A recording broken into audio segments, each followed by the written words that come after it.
Versículo de número 2 diz assim: E eis que veio um leproso e o adorou, dizendo: Senhor, se quiseres, podes tornar-me limpo. Então o versículo de número 2 vai nos mostrar no início, do versículo que eis que veio um leproso e o adorou. A primeira curiosidade ou o primeiro ensinamento escondido neste pequeno trecho, e eis que veio um leproso e o adorou, uma das coisas escondidas que talvez você não saiba é que aquele leproso, ele não, pela lei de Israel, ele não deveria estar ali. Todo leproso, na época de Jesus, ele era levado para uma caverna, onde todos os leprosos ficavam naquela caverna. Porque um leproso, ele não tem a autorização, digamos assim, ele não tem a liberdade de estar no meio do povo, no meio das pessoas. Ou seja, este leproso, ele não estava lá na montanha, lá no monte. Ele não estava junto com Jesus, junto com a multidão, ouvindo a pregação de Jesus. Talvez ele estava um pouco próximo e deve ter ouvido o sermão de Jesus. Mas ele não poderia estar sentado no meio da multidão, por ser leproso. Uma curiosidade também: como que ele, sendo proibido de estar no meio da população, no meio da cidade, ele estava lá? Provavelmente esse leproso não estava com a sua pele exposta.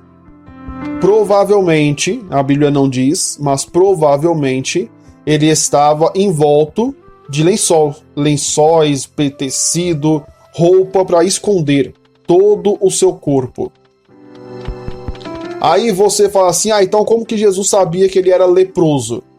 Na verdade, Jesus não sabia que ele era leproso. Leia o versículo: E eis que veio um leproso e o adorou, dizendo: Senhor, se quiseres, podes tornar-me limpo. Ou seja, o leproso veio até Jesus e se expôs.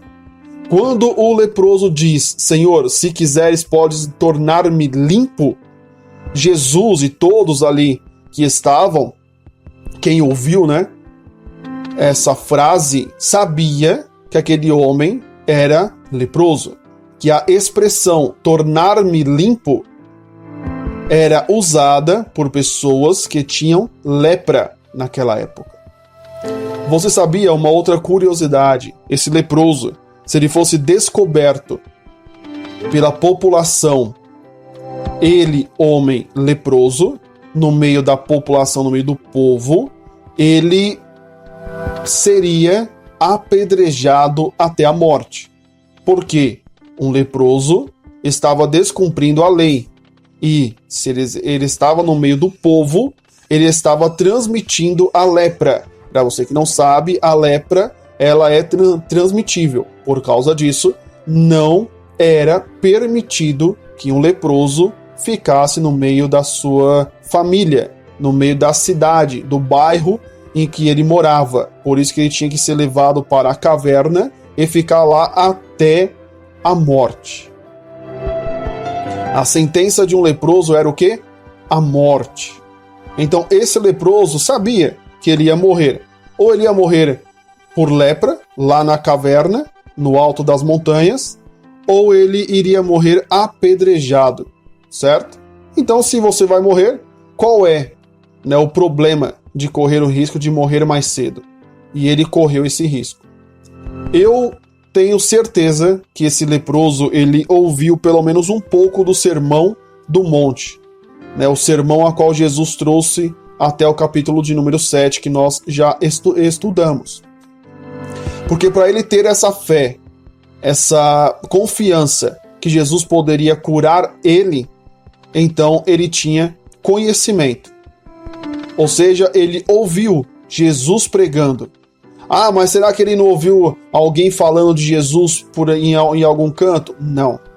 Se você perceber, Jesus praticamente não fez nada de milagres, não fez nada assim de notoriedade até o Sermão da Montanha. E no Sermão da Montanha, as pessoas iam até ele. Então as pessoas começaram a conhecer Jesus. E o leproso foi a mesma coisa. O leproso ouviu, o leproso confiou, e o leproso foi até Jesus e disse: Senhor, se quiseres, podes tornar-me limpo. Muitas das vezes você que está me ouvindo, você não precisa de uma cura de lepra. Talvez você não precisa de uma cura do seu corpo físico, mas às vezes você precisa de uma cura da sua alma. Às vezes você precisa mudar a sua vida, mudar o seu pensamento, mudar a sua trajetória, porque você sabe que a vida que você está levando vai te levar à morte e vai te levar ao inferno. O leproso também não tinha outra opção. E ele escolheu. Na verdade ele tinha, duas opções: conhecer Jesus ou não, falar com Jesus ou não. E o leproso correu o risco de ser apedrejado por Jesus. Imagine que Jesus fosse um dos estudiosos, digamos assim, da sinagoga. Ele fosse um dos religiosos judeus. E Jesus, vendo ali o leproso, qual era a primeira coisa que os religiosos faziam? Pegavam a pedra e apedrejava o leproso, porque ele estava descumprindo a lei. Mas ele correu o risco. E você? Jesus, ele pode mudar a sua vida. Mas você também tem que se entregar a Jesus. Não conhecer apenas na teoria, aqui no projeto Quero Conhecer Jesus. Você tem que fazer o que o leproso fez. Que foi até Jesus e disse: Senhor, se tu quiseres, ou se quiseres, podes tornar-me limpo. Em outras palavras, o Senhor pode me curar. Só o Senhor pode transformar a minha vida. Só o Senhor pode me dar uma nova opção, me dar uma esperança para viver. Porque o leproso já estava condenado à morte. Talvez você também está condenado à morte. Mas o Senhor Jesus, ele pode mudar a sua vida. E ele vai dar a última palavra. Então o leproso joga aos pés de Jesus o problema que o leproso tinha. E o que Jesus disse para ele, Diego? Vamos aprender? Vamos ao versículo de número 3.